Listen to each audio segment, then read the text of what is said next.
The receipt was folded into a perfect square and tucked inside the tiny zippered pocket of her yoga pants. The pocket she always said was too small for anything, except chapstick or secrets. Well, I guess she wasn't lying. I wasn't even snooping. I was doing laundry, something I've done every Sunday for 9 years. We split chores, even when we hated each other. That's how stubborn we are. Or were. The pants were inside out. I never checked pockets. But I felt something papery and pulled it out. A receipt, thermal printed, and still warm like it hadn't aged a day. It was from a place I'd never heard of. Silver Pine Café, 2 guests, 3:17 p.m., table 9. But that's not what made my stomach do that weird gymnastic thing it does when something's about to go very wrong. It was what was scribbled on the back in faint blue ink, the kind of pen she always used for crosswords. You never looked at me like that. That was all. 1 sentence. 8 words.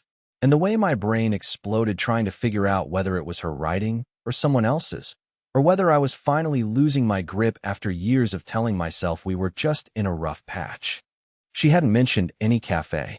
We hadn't had a table 9 moment. And I definitely hadn't looked at her like anything lately, mostly because she'd stopped looking at me first. Here's the thing. I didn't ask her. I didn't storm into the kitchen and demand names.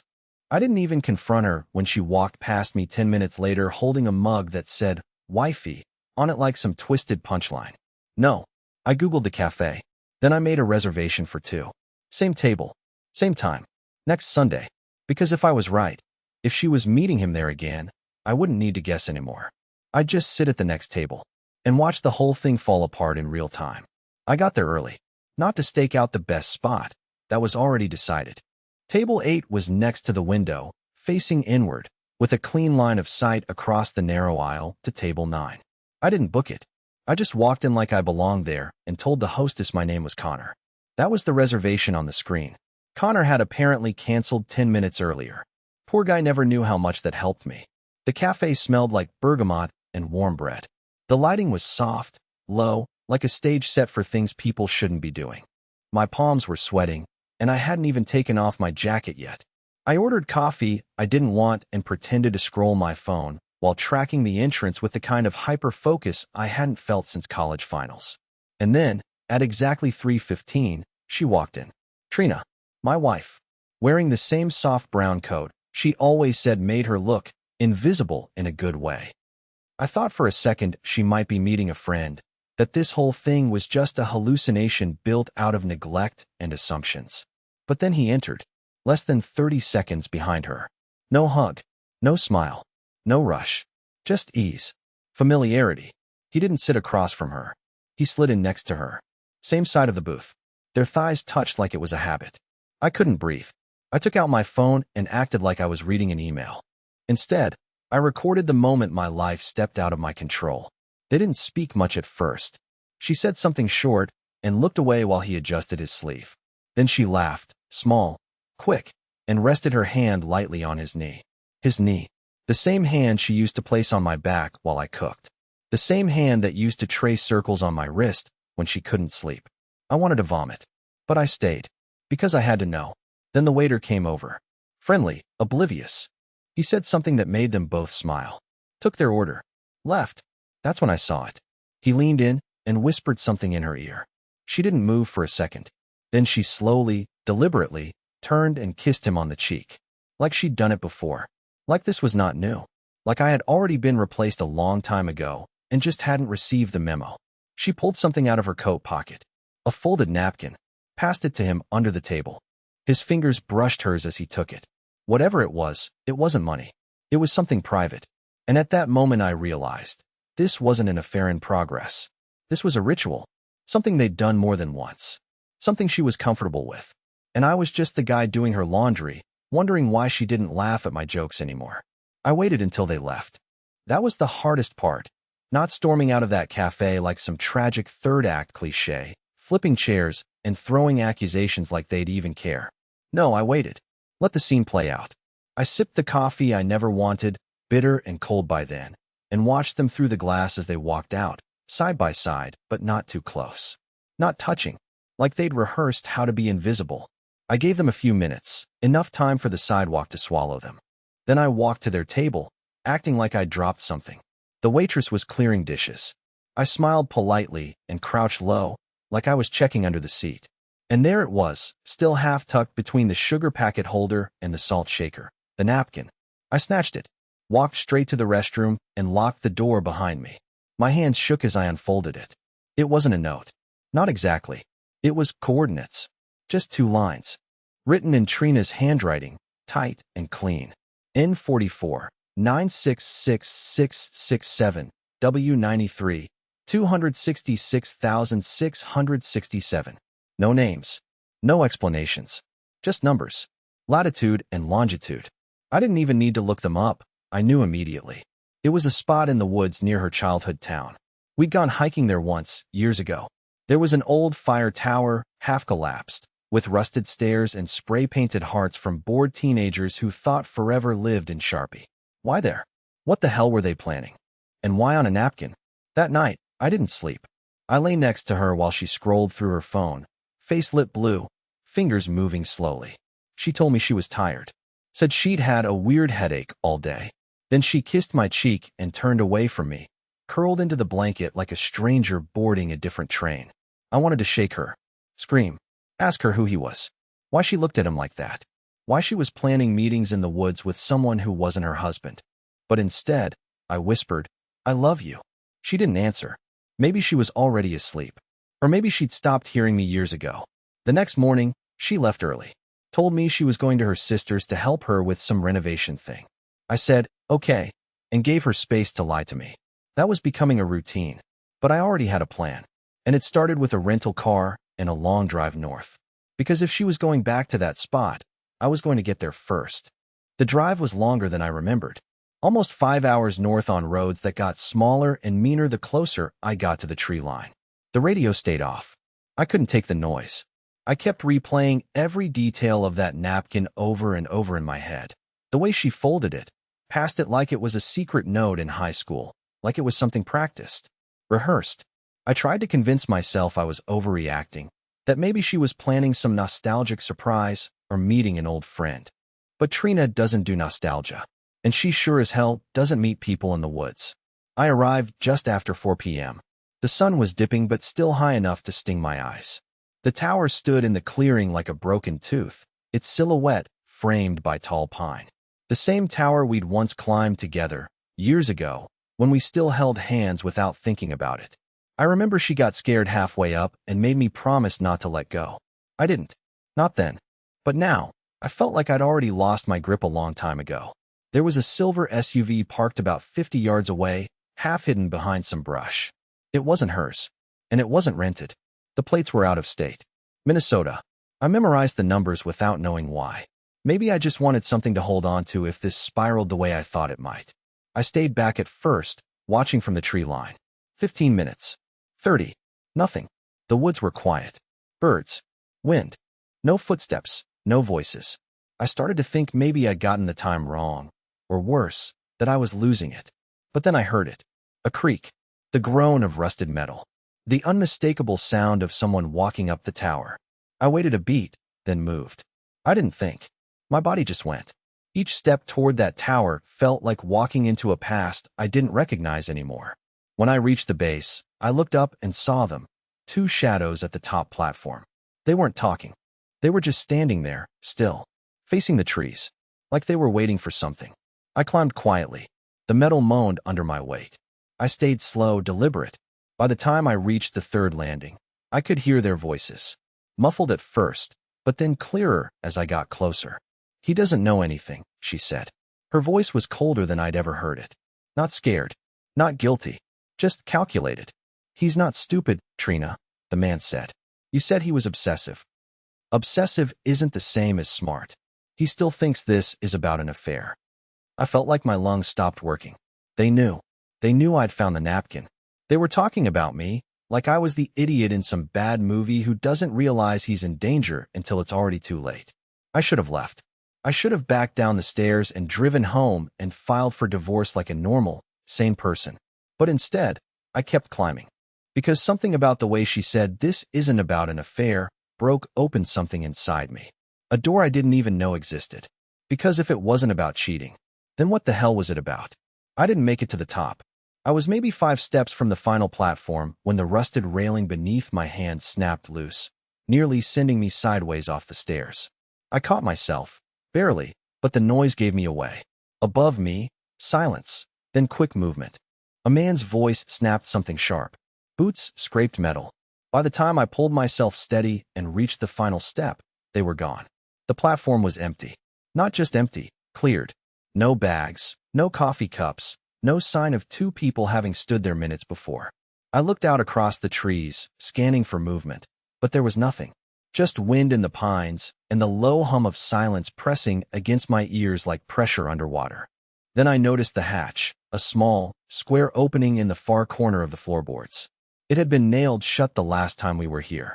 I remember Trina joking that it looked like something out of a horror movie. Now it was open and dark. I should have gone back down.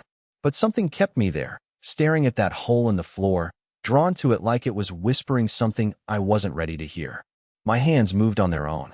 I pulled out my phone, flicked on the flashlight, and crouched beside it.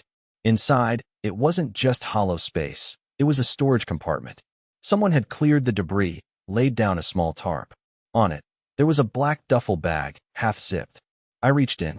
The first thing I pulled out was a stack of printed photos, bundled with a rubber band. Not new, not old either. High-quality prints, the kind you get when you want something to last. I peeled the rubber band off and started flipping. Photos of me, at the gas station, leaving the grocery store, sitting in my car outside work. Some were taken from across the street, others from close up. Too close. One of them was from our own bedroom window. I was sleeping, turned toward the wall, unaware that someone had been standing outside in the dark with a camera. My hands went numb. I dropped the photos and grabbed the notebook underneath them, spiral-bound, with pages filled corner to corner in Trina's handwriting. But this wasn't a journal. It was more like a logbook. Dates, times, behaviors. Notes on where I went, who I called, what I ate, what time I showered. One line stuck out, underlined 3 times in red ink. He still hasn't remembered anything from 97. What the hell did that mean? I was born in 79. In 97, I was a freshman in college. That year meant nothing to me. Nothing significant. Unless it did. Unless something had happened I wasn't supposed to remember. A twig snapped below. I froze. Slowly back toward the edge of the platform, peered through the gaps in the planks. I saw movement. Someone slipping through the trees, fast. Not running. Positioning. Whoever it was, they knew I'd found it. I stuffed the notebook and half the photos into my jacket, zipped the rest back in the duffel, and climbed down fast. By the time I hit the ground, the SUV was gone. No sound. No dust trail. Just the cold. That's when I realized something else. Trina had never left for her sister's that morning. She had driven here, hours ahead of me. And if she wasn't at the tower when I arrived, then where had she gone? And more importantly, who was she meeting next? I didn't go home that night. I couldn't. Not after what I saw in that bag. Not after reading my own life like it was someone else's surveillance file. I checked into a roadside motel 2 towns over, a place with flickering lights and a front desk that didn't ask questions. The wallpaper was peeling, the faucet leaked, and the bed creaked like it was trying to warn me of something. It was perfect. I spread the photos out on the table under the dim lamp. At first glance, they were just shots of me doing nothing, carrying groceries, unlocking my car, staring blankly through a coffee shop window. But when I looked closer, I noticed something disturbing. I wasn't alone in most of them. In the background, faint, out of focus, there was a tall man, always wearing a dark green jacket and a baseball cap. Sometimes behind me, sometimes across the street. Once, he was standing in line behind me at a convenience store. I never noticed him in real life. But there he was, everywhere. Then I opened the notebook again. Page after page of behavioral notes. I didn't realize how easy I was to predict until I saw my own habits laid out like formulas. What time I left for work. Which route I took home. How long I lingered in the parking lot before coming inside. There was one entry that made my stomach flip. He hesitated outside the bedroom door again. 17 seconds. Same pattern as post-trigger behavior in November. Post-trigger behavior? Triggered by what? And then, in a different pen, underlined in shaky red. Do not let him see the hospital records. Delete copy from USB. Move originals from attic box to safe house. I sat there in the flickering yellow light, trying to put the pieces together. Hospital records. a man following me, Trina documenting me like a lab rat, and that line I couldn't get out of my head.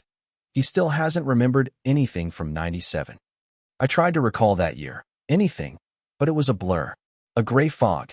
I remembered the girl I dated briefly that fall, my psych professor with the handlebar mustache, a Halloween party that ended with me blacked out on a stranger's lawn. That's it. Nothing meaningful. Nothing big enough to explain this. I needed more. I called my mother. She didn't answer at first. Then she called me back 10 minutes later, sounding cautious, like she wasn't sure if it was really me. I asked her plainly, "Did anything happen to me in 1997 that I don't remember?" The line went quiet. Then she exhaled, long and slow, like she'd been waiting years for that question. "Dale," she said, "there was an accident. You hit your head. You were in the hospital for 2 weeks. They said it was a miracle you walked away from it. You don't remember any of that?" "No," I said. "Not a thing." She hesitated, then added, "Trina's uncle worked at that hospital. He was a technician. She used to visit him a lot that year. That's how you two met, remember?" But I didn't remember that. Because we met in 2013. At least, that's what Trina always told me. And now I was holding a notebook that tracked my every move. Written by the same woman who had apparently known me 16 years earlier than I thought.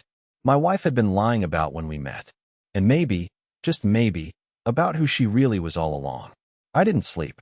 I sat in the motel room, staring at the ceiling while the hum of the mini fridge played a low mechanical lullaby I couldn't shut off. Every few minutes, I'd glance back at the notebook, at her handwriting, and I'd feel the cold ripple of something I couldn't name spread through my chest. I kept hearing my mother's voice, too. That calm, casual mention of Trina's uncle, and how they used to visit during the same year I supposedly had a traumatic head injury I had no memory of. The deeper I dug, the more it all felt like layers of wallpaper hiding right underneath. Around 5 a.m., I finally opened my laptop and went searching. Not for Trina, but for her maiden name. The one on our marriage certificate. The one she'd never liked talking about. She said it was too Polish to pronounce, and that she'd always hated the way it looked on paper. That's why I never questioned why she never used it for anything. No social media, no old email addresses, no public profiles. But when I searched that name, Trina Walinska, something finally cracked. There was no digital history at all until 2012. Nothing. No school records, no job history, no mentions in local newspapers or social platforms. Like she didn't exist before that year. Except, I found something else. An archived article from a Midwestern newspaper. March 1997. A tiny, blurry headline that read, "Teen girl found trespassing in restricted medical wing. Claims memory loss. Family missing." It had a black and white photo. She was younger, thinner, but it was unmistakably her. Same eyes, same mouth, same slant in her left eyebrow. Only the caption didn't say Trina. It said, "Tatiana Merrick, 17, in police custody after being found inside Lakewood Medical Center's North Wing." I stared at the screen for what felt like an hour, heart jackhammering inside my ribs. I clicked into the article. It was short, vague, clearly scrubbed or buried. It mentioned how she was discovered wandering inside a wing of the hospital that had been closed off due to renovations. She had no ID, gave a name that didn't match any official records. When questioned, she claimed she had no memory of how she got there, only that she had to see someone who didn't know her yet. I felt the blood leave my hands. It was the same hospital I was taken to after the accident in 97, the one my mom had just told me about. And now I was looking at a 17-year-old version of my wife, or whoever she really was, being arrested inside that very building months before I was admitted. She didn't meet me in 2013. She had been there in 1997, before I even knew her name. I searched for more, but everything else was either sealed or scrubbed. There was no follow-up, no court records, no family claims. It was like she had appeared for that one incident and then disappeared until she re-emerged years later under a different name. I sat there, hollowed out, trying to piece together what I had missed for all these years. Trina, or Tatiana, or whatever her real name was, had inserted herself into my life with surgical precision. And the most disturbing part wasn't that she had lied to me, or even that she had been tracking me. It was that I still had no idea why. Was she watching me because of what happened in that hospital? Was she connected to my injury? Was she the cause of it? Or was I just one of many? I didn't know yet, but I was about to find out. Because as I stared at the screen, sick with fear and something else I hadn't felt in years, pure, skin-crawling suspicion, a text came through on my phone. No name, just a number I didn't recognize. You're not supposed to remember her. If you do, leave town now. She's not done with you yet. The message sat on my screen like a loaded gun. You're not supposed to remember her. If you do, leave town now. She's not done with you yet. I read it 6 times before I stood up, heart hammering against my ribs like it wanted out. I paced the room for 20 straight minutes, wondering if I was in danger, if I was being watched, if someone was about to kick the door in. But no one came. No more texts. Just silence, as if the universe was waiting to see what I'd do next. I knew I couldn't go back to my house. Not yet. Not with her there. And I couldn't go to the police. What would I even say? My wife has a secret identity, surveillance logs, and was apparently watching me before I met her. They'd laugh me out the door. Maybe lock me up. Maybe that was the plan all along. But somewhere in that haze of paranoia and panic, something shifted. A memory. It didn't come like a flash. It wasn't cinematic. It was more like the peeling of paint, slow, dusty, unsettling. I was lying in the motel bed, staring at the ceiling, and suddenly, I remembered a hallway. Long sterile, white walls, and flickering overhead lights. I was in a wheelchair. A nurse pushed me past a glass window, and on the other side, someone stood watching. A girl. 17 maybe. Long black hair. Pale. Eyes locked on mine like she knew me. Like she was waiting. I remembered asking the nurse, "Who's that?" And the nurse just said, "No one." Except she wasn't no one. It was her. Trina. Or Tatiana. Or whoever she was. She had been watching me even then. But this time, the memory didn't come with dread. It came with calm. Because when I really thought about it, about the notebook, the pictures, the lies, none of it pointed to violence. It pointed to obsession, sure, but not destruction. She wasn't trying to hurt me. She was trying to stay close. Hidden. For years. Like she was terrified that if I found out the truth, I'd vanish. And maybe, just maybe she was right. Because I didn't go back to her. I didn't confront her or send an angry text or try to blow it all up. I left. I packed a bag and drove south. No destination. No plan. Just movement. Just the taste of freedom in my mouth for the first time in years. I deleted every contact from my phone. Got a prepaid number. Found a short-term rental near a lake in a town too small to have streetlights. I watched birds. I cooked my own food. I forgot what my calendar looked like. And something strange happened. I healed. Slowly. Quietly. I started to feel like a real person again. I stopped hearing her voice in my head. I stopped expecting a black SUV to pull up behind me every time I left the grocery store. I slept through the night. And after a few weeks, I realized something that shocked me. I wasn't angry anymore. I wasn't afraid. I didn't want revenge. I wanted peace. And I had it. I burned the photos one night. Not out of rage. Just closure. I watched the flames eat away at the faces of the man in the baseball cap, the shadowed glimpses of myself. I even tossed the napkin into the fire. The coordinates. That was over now. All of it. I don't know if she's still out there. Watching. Waiting. Hoping I'll forget again. But I won't. And the beautiful thing is, I don't have to do anything about it. She can keep her secrets. Her lies. Her other name. I've moved on. Somewhere along the line, this stopped being a story about betrayal. It became a story about survival. About reclaiming your own life after someone tried to write it for you. And I'm writing mine now. One peaceful page at a time.